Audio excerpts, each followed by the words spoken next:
morning, guys, and how are you doing? It's a good morning today. Alright, we are going to look at intonation in English language this morning. For this lesson, we want to look at the definition of intonation, identifying the falling and rising tune in intonation. Then you are to carry out your task seamlessly. Alright, intonation in English language describes how the voice, the pitch of the voice rises or falls. In other words, is the variation in pitch while speaking. This is what makes a native speaker different from a non-native speaker. Alright, these are some examples. What did you say? It ends at the rising intonation. The last syllable is going to go up. I want to eat some vegetables. My dad promised to buy me some shoes, a new phone, and a holiday trip to Dubai. It's falling. So there are different types of intonation, the fall and the rising intonation. Okay, so I want to look at the different patterns. The falling tune. WH questions. Questions like what, where, why. These questions end in the falling tune. Declarative statements. Just statements. Statements of facts. Statements of truth, of being. Then exclamation. We have surprise. Statement that shows surprise and emotions. I've given a lot of examples in the Google document attached to your work. Then we also, under the following tune, we also have command. Get out. We have question tags that are statements. They are not actually asking questions. They are only confirming. Take for instance, he thinks he's so clever, doesn't he? Now, ending in the falling tune. Okay, now let's move on. We have the rising tune. We have the yes or no questions. Questions that demand you to answer yes or no.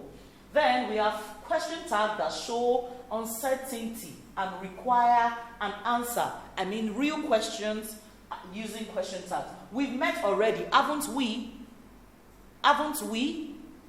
That's the person who's going to give a response explaining. Okay, then we have the fall and rise intonation. The rise and fall intonation. It rises, then it falls. At the middle of the sentence, it rises, then it falls.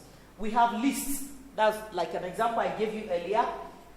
Apples, pears, bananas, oranges. Blue, white, pink, black.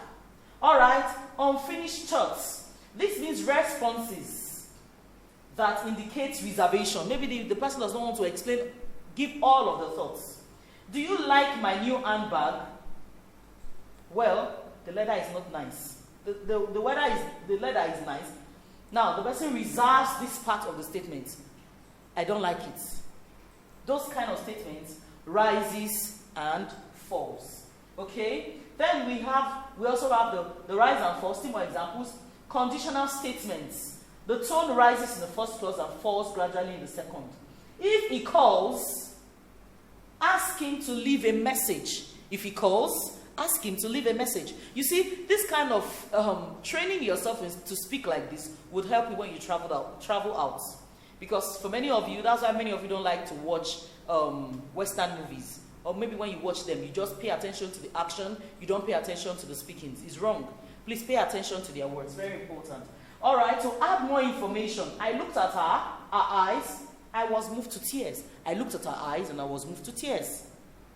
It's different from I looked at her eyes, I was moved to tears. It doesn't show emotion. The statement is flat. Okay, so let's see the fall rise intonation. Sentence that shows hesitation or reluctance. You would be willing to confirm that. Well, I suppose so. This answer is showing reluctance, or this person is tackling. Did you see him on Monday? I don't quite remember. Are you seeing that? rise and fall. There are so much examples in your notes. Then we'll discuss more in our Google class. Politeness, doubt, uncertainty. You might not be sure what the answer might be, so you don't even know how to answer. Rise, fall, and rise. Do we have statements followed by question tags? Well, we've come to a long time in explanation in this class. We'll meet on in our Google Classroom. Please prepare your minds to learn. Thank you. Catch you.